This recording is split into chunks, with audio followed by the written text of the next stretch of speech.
From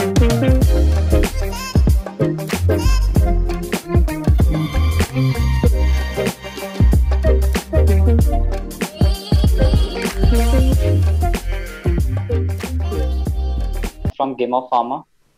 आज हमारे साथ हैं doctor S S Rawat sir. Thank you sir for being here sir first of all. Thank you very much for having me. Yes. तो sir सबसे पहले start करते हैं सर।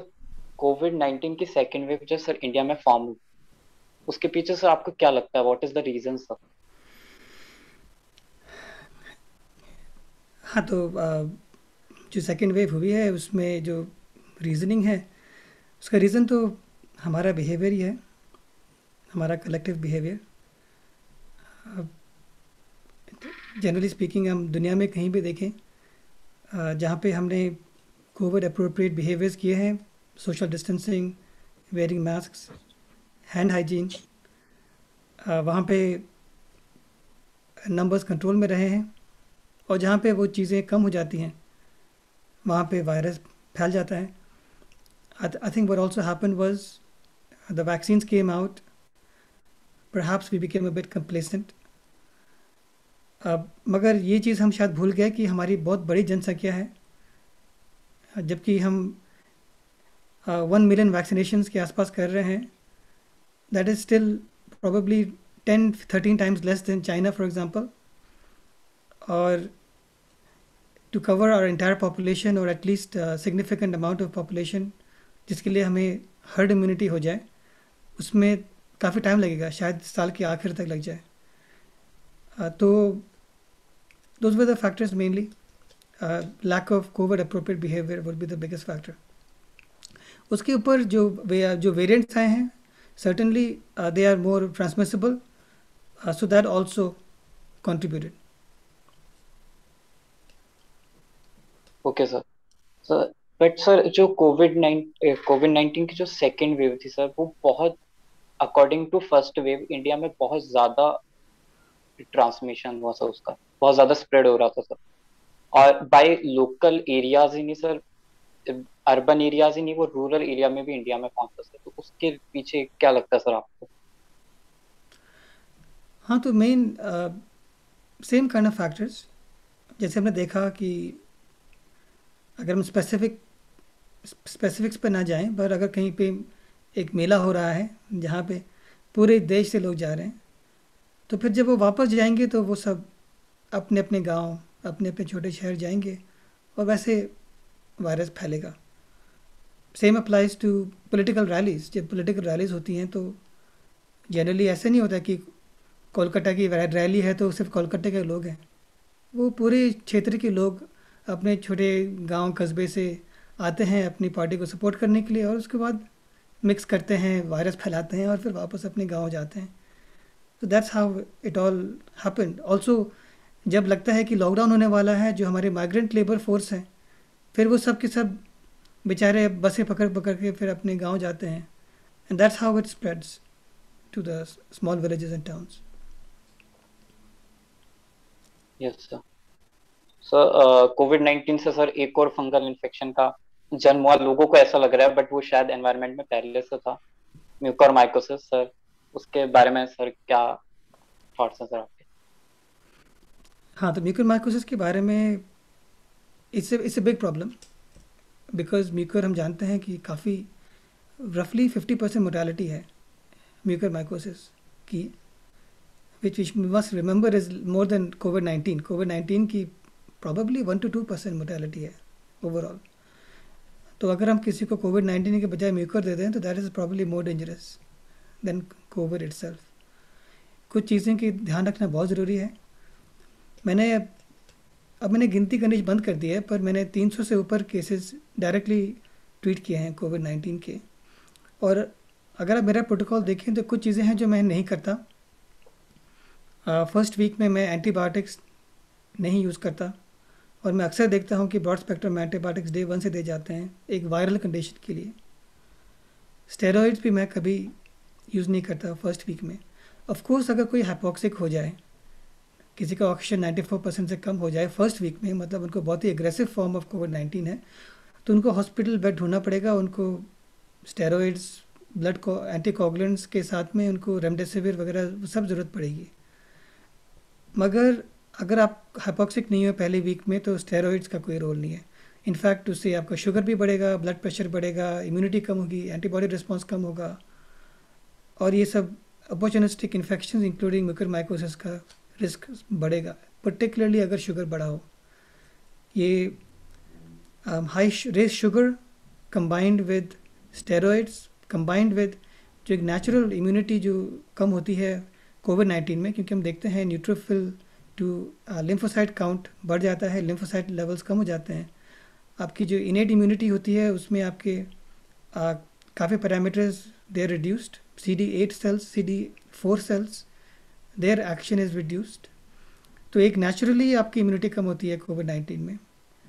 अगर आपका शुगर भी बढ़ा हुआ है, मान लीजिए थोड़े एनवायरनमेंट में है mucormycosis, but there are certain things which can increase the amount of fungus as well, जैसे कि एक्सेसिव ह्यूमिडिटी। हम देखते हैं कि अपने बाथरूम में कोने कोने में देखेंगे वहाँ पर जो काला काला जमा हुआ है वो सब फंगस ही है, ह्यूमिडिटी की वजह से है वो। तो वैसे ही अगर आप एक ही मास्क पहनोगे, रोज़ उसको साफ़ नहीं करोगे, पूरा पसीना पूरा गीला हो जाएगा वो, और उसका रंग अगर सफ़ेद से काला हो गया तो उसमें भी कोई आपके बाथरूम की जो दीवार पे जो काई जमी है और उस मास्क में ज़्यादा फ़र्क नहीं है, दोनों को आपने एक तरह से फंगस से इन्फेक्ट कर दिया। अब there is no scientific data to suggest कि जो लोग गंदा मास्क पहनते हैं, बार बार पहनते हैं, उनको ज़्यादा हो रहा है, इसका कोई डेटा नहीं है। मगर there is certainly a plausibility that that could be happening as well.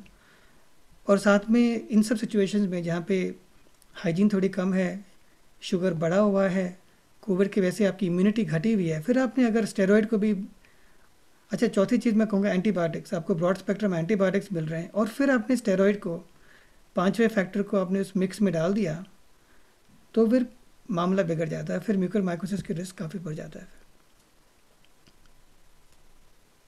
But sir देखा जाए तो म्यूकोरमाइकोसिस पहले भी था एनवायरनमेंट के अंदर, इफ और बहुत सारे रूमर्स हो रहे हैं उसके बारे में कि it is airborne, but mostly it is in the soil sir.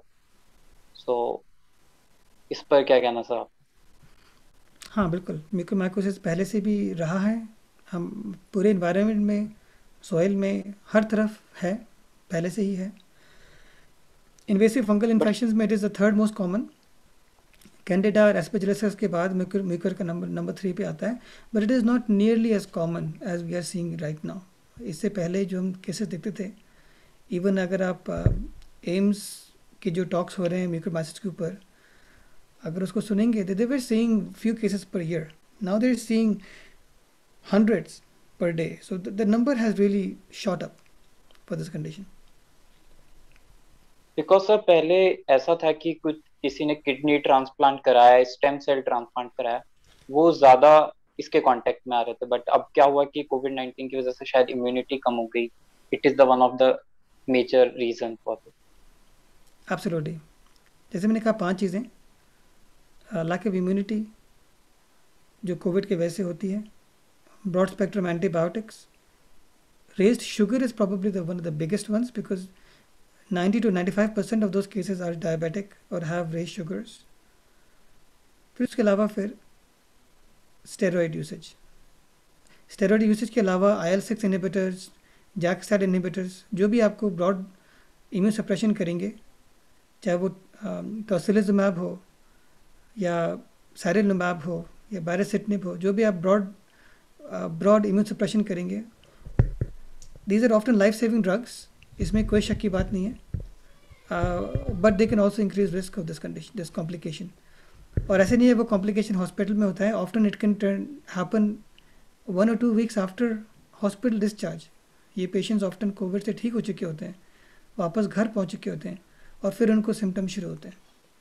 hundreds of fungal disease and these kinds of infections disease, तो अगर सर इसको opportunistic वे में देखेंगे सर, तो बाकी भी तो इन्फेक्शन है, लाइक म्यूकोरमाइकोसिस का ये सडन वेव कहाँ से चला आया, एंड देन कुछ तो रिलेशन है सर कोविड और म्यूकोरमाइकोसिस में, कोई सा कुछ परमानेंट रीजन हम अभी तक जान पाए क्या?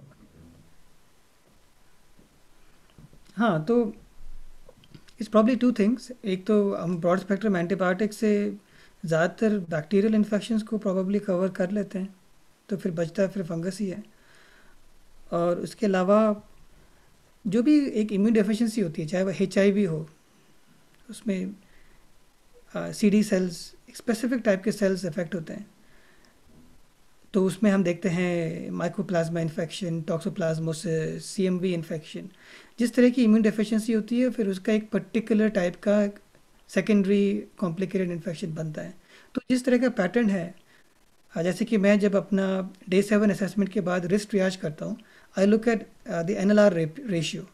Like a neutrophil to lymphocyte ratio is above 3, then I consider that to be high risk for progression in the second week. उसके अलावा और भी पैरामीटर्स हैं, आपका CRP क्या है, डी डायमर लेवल क्या है, और भी पैरामीटर्स हैं, आपके सैट्स कैसे हैं, सिम्टोमेटिकली आपका फीवर कम हो रहा है या नहीं। तो जो असेसमेंट होता है वो Day 7 पे होता है। But Covid gives you this particular pattern, signature of immune suppression, which is just better for mucormycosis. It just works out that way, जैसे हम बाकी डिजीज में भी देखते हैं। तो सर आपको क्या लगता है कि सिम्टम्स क्या है सर म्यूकोरमाइकोसिस के, स्टार्टिंग सिम्टम्स क्या? जी, तो हम यहाँ देखें, ये एम्स की गाइडेंस है म्यूकोरमाइकोसिस पे, और यहाँ पे वो डिस्क्राइब कर रहे हैं। तो early symptoms: headache, nasal obstruction especially if it is severe, nasal crustings particularly if it is brown, black या blood tinged, pain या loss of sensation in the face, discoloration of the skin on the face, facial puffiness, loosening of teeth and ulceration of the palate. ये तो early signs हैं। अगर किसी की आँख पे involvement हो रहा है तो double vision, eye swelling, loss of vision, drooping eyelid, और आपको ज़्यादा सिवियर हो गया तो फिर न्यूरोलॉजिकल सिम्टम्स भी हो सकते हैं। So those are symptoms of mucormycosis. Yes sir, बस डायग्नोसिस कहाँ से स्टार्ट करें, सब किसी को ये सिम्टम्स दिखने लगता है? हाँ, तो डायग्नोसिस के लिए आपको जनरली आपको एक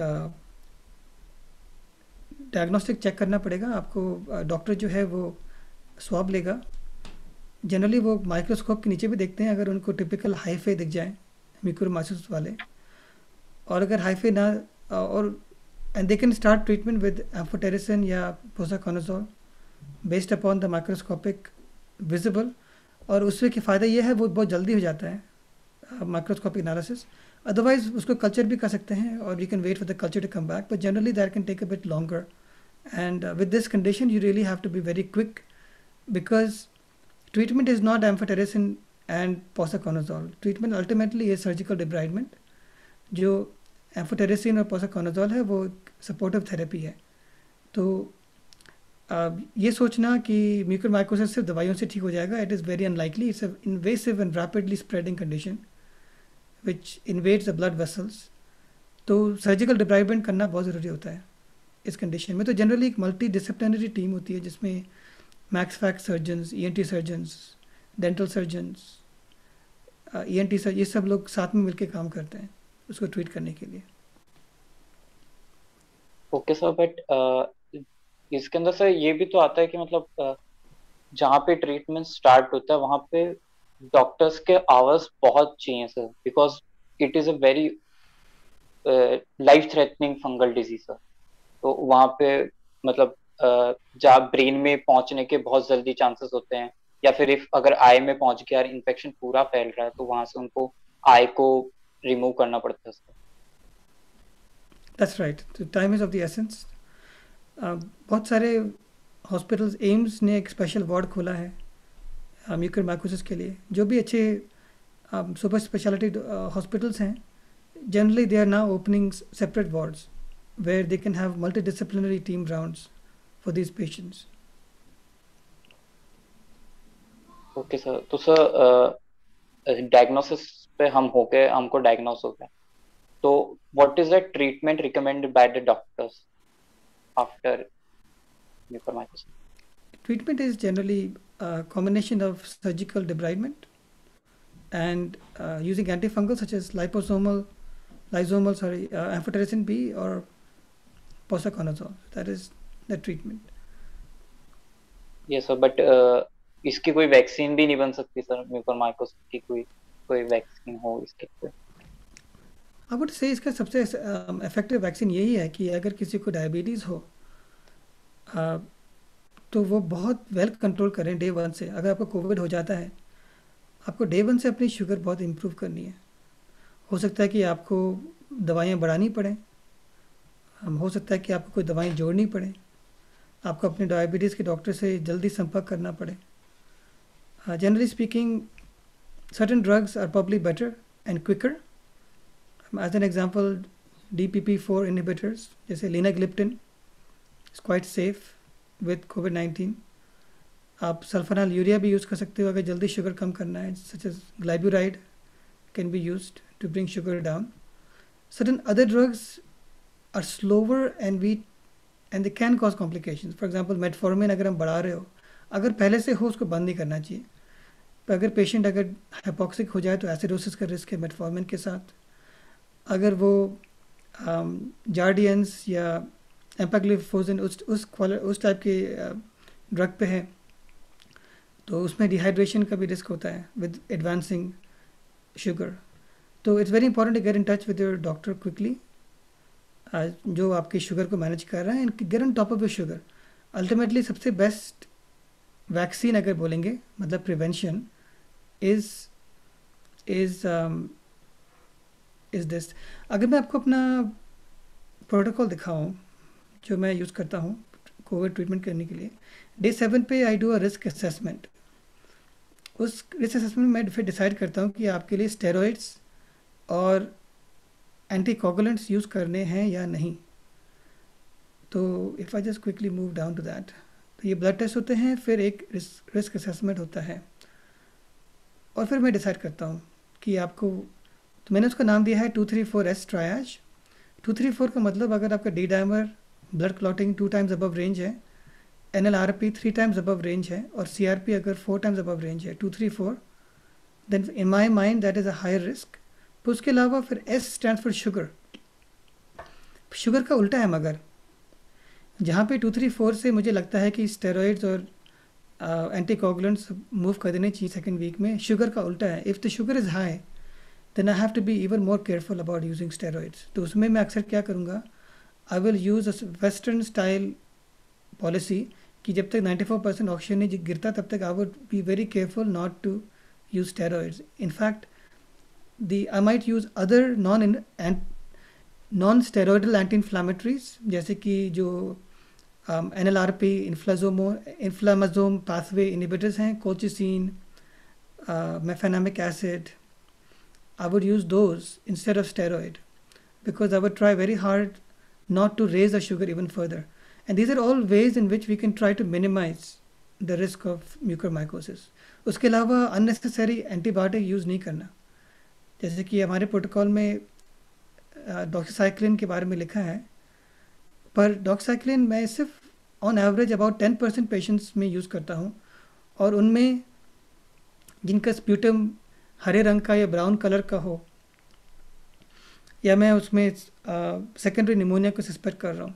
otherwise generally I wouldn't start with an antibiotic. जैसे हम देखते हैं जो प्रिस्क्रिप्शन आते हैं, अक्सर डे 1 से एजिथ्रोमाइसिन या डॉक्साइक्लिन यूज़ किया जा रहा होता है।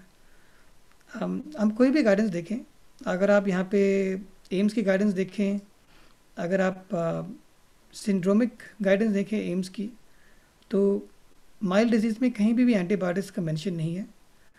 ये लिखा है इन्होंने कि अगर 7 डेज के बाद आपका फीवर हाई ग्रेड है, कॉफ वर्सन हो रहा है, तो you can be considered for steroids. और यहाँ पे एंटीबायोटिक लिखा है कि you can consider doxycycline if you are suspecting bacterial pneumonia. But एक पॉलिसी कि आप एंटीबायोटिक डे 1 से हर किसी को शुरू कर दो, that will just lead to more bacterial resistance, antibiotic resistance, and it will lead to more fungal infections like mucormycosis. But mucormycosis जहाँ पे लाइक एपिडेमिक फैल चुका है, जैसे अपन गुजरात या महाराष्ट्र जैसे जगहों पे देखें, तो एटलीस्ट उन जगहों पे से इसका जो अपने पास में एंटी फंगल जो ओरल वाला है लाइक पोसाकोनाजोल, सर मेडिकेशन के साथ में जैसे अपन एंटीबायोटिक्स चला रहे हैं ब्रॉड स्पेक्ट्रम, वैसे सर पोसाकोनाजोल भी काइंड ऑफ प्रिवेंशन नहीं दे सकते हैं patient को पहले से और माइकोसिस का इन्फेक्शन कोई खतरा ना करे। नहीं, इस बारे में मैं अभी एम्स की टॉक सुन रहा था, तो they were very concern about that. We certainly don't recommend any kind of preventative and antifungal. तो एक तरह से we just making one bad thing worse. मतलब आई सीन पीपल जिनको लिवर फेलियर हो जाता है एंटी फंगल के वैसे भी। तो we have to just be very pragmatic with these things. अगर हम अपने ओवरऑल मैनेजमेंट को भी टाइडी अप कर देंगे, आई फील अगर हम इम्यून सप्रेसिव मेडिसिन बहुत जल्दी नहीं शुरू करेंगे, अगर हम नॉन स्टेरॉइडल एंटी इन्फ्लामेटरीज जैसे कि कोल्चिसिन मेफेनामिक एसिड को ज़्यादा यूज़ करेंगे पहले 10 दिन में, अगर हम ब्रॉड स्पेक्ट्रम एंटीबायोटिक यूज़ नहीं करेंगे, अगर हम शुगर को वेल कंट्रोल करेंगे, तो हमको वो नौबत ही नहीं आएगी कि हम फिर ये सोचें चलो स्टेरॉइड भी दे दिया, बैरिसेटिनिब भी दे दिया, टोसिलिजुमेब भी दे दिया, चलो अब एक एंटी फंगल भी दे दें। फिर तो हम मतलब बॉडी पे, लिवर पे, किडनी पे, बाकी ऑर्गन्स पे क्या स्ट्रेस पड़ रहा है उन सब चीज़ों का, that is also a major factor then that I have come across a lot of that to be fair in the patient that I been advising. तो no, generally speaking, at least medically, we are not advising for any kind of preventative antifungals. Okay sir but जैसे देखा कि कोविड-19 में comparison to mucormycosis बहुत कम mortality rate, और एक authorised website से मैंने पढ़ा कि बिफोर कोविड-19 की बात है ये, कि वहाँ पे जो म्यूकोरमाइकोसिस की जो मोर्टेलिटी रेट थी वो 54% ऑफ पेशेंट। तो वहाँ पे क्या सर आप? हाँ, वो तो the statement still stays the same because mucormycosis in itself is not that common. माना कि mucormycosis की mortality 50% से ऊपर है, but it's still not that common. You're talking about hundreds of cases. मतलब हमारे देश में we are having around about 300,000 new cases of COVID-19 every day. So still in the big picture, it is not that common. So we still cannot justify prophylactic antifungals. I don't think we can. That is my opinion. Obviously AIIMS का opinion भी same है, मैंने check किया था उनकी अभी जो recent video guidance आई थी। Other doctors may differ, everyone has the right to their own opinion, but I feel what we have to do is to clean up our act with when we manage these patients. Sugar control, not using immunosuppressants too early, hygienic factors as well. But I think you're just putting one more complication into the mix by using prophylactic antifungals. तो आपके protocol में जो आपने 5 points बताया उसमें like diabetes बहुत starting में ही आ रहा है, तो सर क्या ऐसा है कि जिनको डायबिटीज नहीं है, जो डायबिटिक नहीं है, उनके लिए खतरा बहुत ही कम है या उनमें है उसमें करना पड़ता? Yes. So I was listening to a talk by Dr. Rajdeep Guleria, Dean of AIMS, and he said that in their caseload 90 to 95% are diabetics, mucor patients. So certainly diabetics have to be very cautious, and in most cases these will be poorly controlled diabetics. ये भी हो सकता है कि sugar was reasonably well controlled, but steroid देके वो बिल्कुल ही out of control हो गया. So they need to be followed up very closely. They probably need acceleration of their treatment when they go into steroids. A lot of these people need steroids. Steroids are life-saving drugs in COVID-19. But perhaps they need to increase the medication at the right time. Perhaps add glyburide, perhaps add DP4P4 inhibitor such as linagliptin. Perhaps they need to make some of those actions and monitor sugar closely during that time to try to avoid the situation. Okay sir but sir कहते हैं कि prevention is better than cure, तो sir prevention क्या ले सकता है अगर कोई भी कोविड पेशेंट ठीक हुआ है या फिर किसी को लग रहा है कि मतलब, तो क्या प्रिवेंशन ले सकता है? अब वो यही सब कि अगर आपको स्टेरॉइड कहा गया है कि 3 वीक के लिए स्टेरॉइड लो और आपका ऑक्सीजन नॉर्मल हो गया, you should really try to taper off as quick as you can. If your sugar is out of control, you have to control your sugar. और थोड़े बहुत हाइजीनिक प्रिकॉशंस भी probably have a role, कि आप वही गंदा mask पहनते रहोगे बार बार कि वो उसका रंग ही सफ़ेद से काला हो गया तो उस पर फंगस जम गया। तो ये 2-3 चीज़ अगर आप करेंगे तो you should be okay. This was all about mucormycosis, but other than this mucormycosis, एक और बहुत कॉमन चीज जो अपन पेशेंट्स में यहाँ पे देख रहे हैं कि तो 14 और 15 डेज जब उनका मेडिकेशन चल चुका है, उनसे recover like all other symptoms are gone, sir कई लोगों का कफिंग रह जा रहा है काफी लॉन्ग टाइम तक, लाइक एक महीने, बाकी सारे सिम्टम्स जाने के बाद भी। सर ये कितना कंसर्निंग है, इसको लेके अभी कितना ये बहुत रिस्की चीज है, या लाइक इसको थोड़ा इग्नोर कर सकते हैं? लाइक बहुत सारे ऐसे पेशेंट्स हम देख रहे हैं कि आफ्टर 14-15 डेज उनका मेडिकेशन भी चल चुका है, उनके सारे सिम्टम्स जा चुके हैं, उनको फीवर नहीं आ रहा, उनको बाकी कोई प्रॉब्लम नहीं है, बट उनका coughing and mostly dry cough लोगों को रह जा रहा है काफी लंबे टाइम तक। तो इसके पीछे क्या कोई सब वैलिड रीजन या कुछ ऐसा है, इसको कितना रिस्क ले सकते हैं या कितना इग्नोर कर सकते हैं? हाँ, तो ये बहुत कॉमन सिम्टम है। एज लॉन्ग एज आपके इस वाइटल साइंस ठीक है, आपका ऑक्सीजन लेवल ठीक है, आपका ब्रीदिंग रेट ठीक है, उसमें फ़िक्र करने की कोई बात नहीं है। एज लॉन्ग एज उसमें कोई रेड फ्लैग साइंस ना हो, जैसे कि पेन, चेस्ट में जब गहरी सांस लेते हो तब कोई पेन ना हो, एज लॉन्ग एज आपका बलगम जो है उसमें खून या हरे रंग का या ब्राउन कलर का ना हो, as long as those things don't happen, it is not a dangerous sign. हमारे प्रोटोकॉल में हम पर्टिकुलरली कॉफ़ के लिए जो दवाएं यूज़ करते हैं वो कुछ लंबे टाइम तक भी यूज़ की जा सकती हैं कॉफ़ के लिए। इनमें मैं खासकर कहूँगा एसिटालसिस्टीन 600 मिलीग्राम, म्यूकोमेल्ट जो आता है, और बिडोसिनाइड इन्हेलर, ये भी लंबे टाइम के लिए 3 to 4 वीक्स भी यूज़ किया जा सकता है। कुछ पेशेंट्स ऐसे होते हैं जिनको एक क्रॉनिक इन्फ्लेमेशन रहता है कुछ वीक्स के लिए कोविड ठीक होने के बाद भी, एज लॉन्ग एज उनके जनरल सिम्टम्स ठीक हैं, उनके स्टैट्स ठीक हैं, कोई रेड फ्लैग साइंस नहीं है। कुछ और भी एक एंटी इन्फ्लामेटरी सप्लीमेंट्स हैं जो ये पेशेंट्स ट्राई कर सकते हैं। ये ऐसे सप्लीमेंट्स हैं जो जिनका साइंटिफिक प्लॉजिबिलिटी है इन थ्योरी, पर उनका साइंटिफिक एविडेंस बहुत स्ट्रॉन्ग नहीं है, तो ये ऐसी चीज़ें हैं जो आप ट्राई कर सकते हो। ऑब्वियसली मेरे ब्लॉग में यहाँ पे एंटी इन्फ्लामेटरी डाइट के बारे में भी लिखा है, कौन सी डाइट है जिससे आपकी सूजन कम होती है, IL-6 कम होता है, किस डाइट से जैक स्टैट पाथवे भी कम होता है। और ये सप्लीमेंट्स हैं जैसे कि कलौंजी का तेल, black cumin seed oil, melatonin with magnesium रात को अगर नींद अच्छी नहीं आ रही हो, ओमेगा 3 प्लस कोएंजाइम Q10 खासकर किसी को थकान या टायर्डनेस ज़्यादा हो, या करक्यूमिन जो हल्दी से निकलता है, 95 प्योरीफाइड टर्मरिक जिनको खासकर फैटी लिवर या प्री डायबिटीज़ या अदर क्रॉनिक इन्फ्लामेटरी कंडीशंस हो। तो ये सब ऐसे एंटी इन्फ्लामेटरी सप्लीमेंट्स हैं जो एक्सरसाइज, डाइट, वेट लॉस के साथ ये लोग कर सकते हैं to try to also reduce steroid dependence. कि अगर आप स्टेरॉयड पे डिपेंडेंट हो आपकी सूजन को कम रखने के लिए, हो सकता है कि अगर आप नैक या एसिटालसिस्टीन लेंगे, because that is also an anti inflammatory, आप हो सकता है अगर आप करक्यूमिन लेंगे तो हो सकता है कि आपका स्टेरॉयड जल्दी छूट सके। तो these are all theoreticals but something I would like to share from my protocol. But along with this steroid and all, क्या कफिंग सिरप भी लेना कंटिन्यू करना सही है, या कफ सिरप छोड़ देनी चाहिए? तो कहीं कॉफ इन्फ्लेमेशन सिरप रहता तो सिम्टोमेटिक ट्रीटमेंट है। मेरे प्रोटोकॉल में कॉफ़ के लिए जो एंटी वायरल सिरप है, जो TMP-RSS इनहिबिटर है, और ईरान में एक स्टडी हुई थी जिसमें उसमें statistically significant reduction in death हुआ था, और ऑनगोइंग स्टडीज़ अभी मेक्सिको, क्रोएशिया, रशिया में हैं इसके लिए।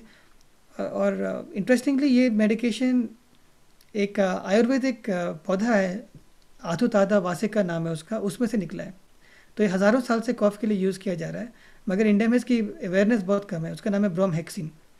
तो ब्रोमहेक्सिन को यूज़ किया जा सकता है, मगर फर्स्ट 10 डेज़ में ही वायरल एंटी वायरल इफेक्ट होता है, उसके बाद तो वायरल इफेक्ट नहीं होगा।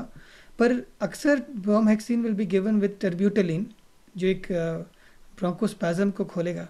तो आप ब्रोमहेक्सिन विद टर्ब्यूटेलिन भी ट्राई कर सकते हैं साथ में कॉफ़ के लिए। सो मोस्टली हम ये भी देख रहे हैं कि जब कोविड का सिम्टम लाइक इन्फेक्शन जब स्टार्ट हुआ है तो उसको डॉक्टर्स एक्सपेक्टेबल प्रेस्क्राइब करते हैं, बट जब उनका सिर्फ खांसी रह जाता है, सिर्फ कफिंग रह जाता है, बाकी सिम्टम्स चले जाते हैं, तो mostly it is sir dry cough. तो उस केस में क्या सर उसको एंटीट्यूड्स पे फ्लिप कर सकते हैं, उसको सप्रेस करना, is it good?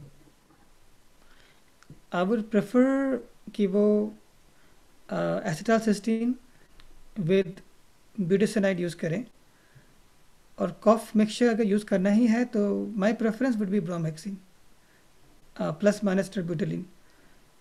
Cough suppressant भी ठीक है, अगर किसी को रात को सोने से पहले ही कॉफ सप्रेसेंट लेना हो ताकि वो ठीक से सो पाएँ तो that is fine as well. Of course cough suppressants में हमें हमेशा थोड़ा एक एंजाइटी ये रहती है कि अगर कुछ बैक्टीरियल डेवलप हो रहा है, निमोनिया डेवलप हो रहा है, तो ऐसे ना हो कि वो निकल ना पाए, वो जमना शुरू हो जाए। तो that is one thing we tend to be a bit concern about cough suppressants as such. But sir अभी जैसे कोविड 19 में देखा लोग जो है मल्टीविटामिन के ज्यादा कांटेक्ट में आए सर, कि मल्टीविटामिन लेने चाहिए। तो सर आपका क्या सजेशन है इसके ऊपर कि न्यूट्रिशन की कमी की वजह से क्या रोज मल्टीविटामिन ली जा सकती हैं किसी भी? बिल्कुल, तो मेरे ब्लॉग के आखिर में मैंने नॉर्मल पॉपुलेशन के लिए लिखा है कौन से मल्टीविटामिन लेने चाहिए उनको। पर जब मैं ट्रीट करना शुरू करता हूँ लो रिस्क पेशेंट्स में, शुरुआत इन चीज़ों से ही होती है। तो पहले 5 दिन आइवरमेक्टिन, विटामिन डी का 60,000 का जो गोली आती है स्ट्रेट अवे, और फिर मैं एडवाइस करता हूँ Neurobion forte twice a day और जैक डी ट्वाइस ए डे। खासकर क्योंकि आई फील अगर आप FLCC का मैथ प्लस प्रोटोकॉल देखेंगे जो ईस्ट वर्जीनिया हॉस्पिटल का प्रोटोकॉल है, उसमें थायमीन का बहुत इंपॉर्टेंट रोल है, और न्यूरोबियन फोर्टे में थायमीन का अच्छी मात्रा होती है। और बाकी हम जानते हैं zinc, ascorbic acid, vitamin C और vitamin D, vitamin A, we know this are important, particularly zinc.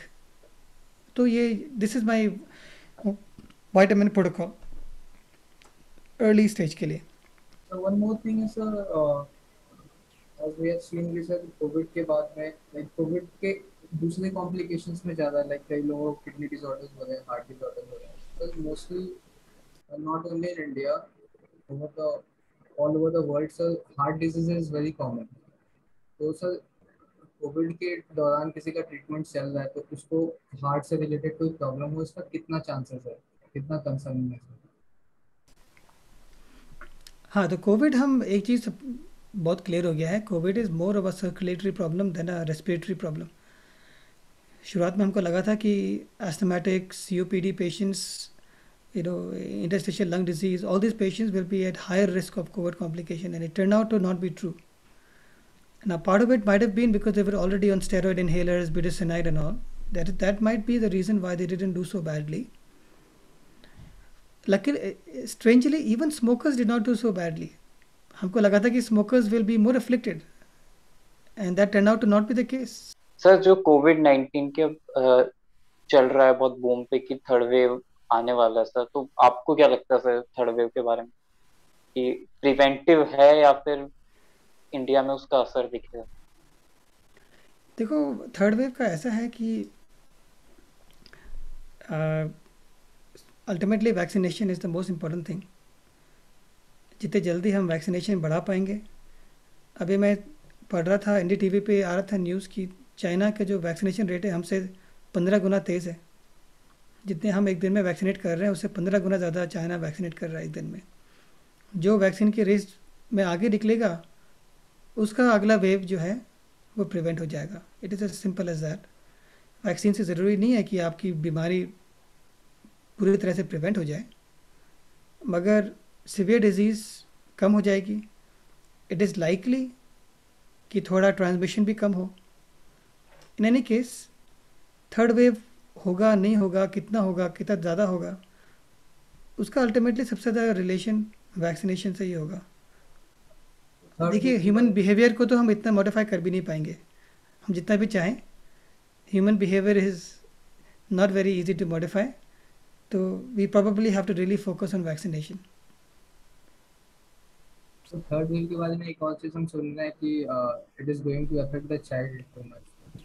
तो सर ये कितना एविडेंस बेस्ड है, या सिर्फ ऐसे बोल रहे हैं कि फर्स्ट वाला कम था, देन सेकंड वाला ज़्यादा होगा, थर्ड वाला ज़्यादा होगा, तो चाइल्ड को ज़्यादा अफेक्ट करेगा, क्योंकि बाकी दो वेव्स में नहीं करेगा, या इसके पीछे सही में कोई एविडेंस, कोई डाटा, स्टेटिस्टिक्स है going to affect the younger people?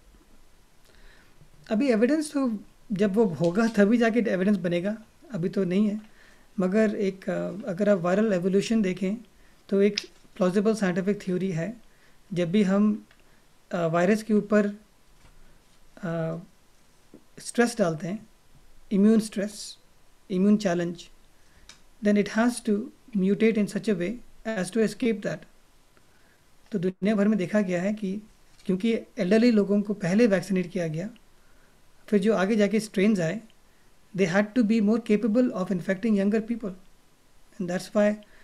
और सिर्फ वो कोविड में नहीं, अगर आप स्पेनिश फ्लू देखेंगे 1918 1920 में जो हुआ था, उसमें भी फर्स्ट वेव में older people died, second wave में younger people died. So that is how the virus will evolve. That is scientifically, a known fact. अब होगा नहीं होगा वो तो prediction वाली बातें हैं. Present में basically we are trying to delete the expectations from our history, the pandemic you have seen in the history. तो सर एक तरह से कह सकते हैं कि vaccination is inversely proportion to third wave. Very अगर true. वैक्सीनेशन ज्यादा हुआ तो third wave. Very true. And we have data for that because we have seen Israel ने कैसे वैक्सीनेट किया है, हमने देखा है यूके में कैसे वैक्सीनेशन हुआ है, यूएस में कैसे हुआ है, and we can see that their numbers are really going down. In fact, just a few days ago, पहले दिन था यूके में कि there was not a single death because of COVID, which is the first time in many years.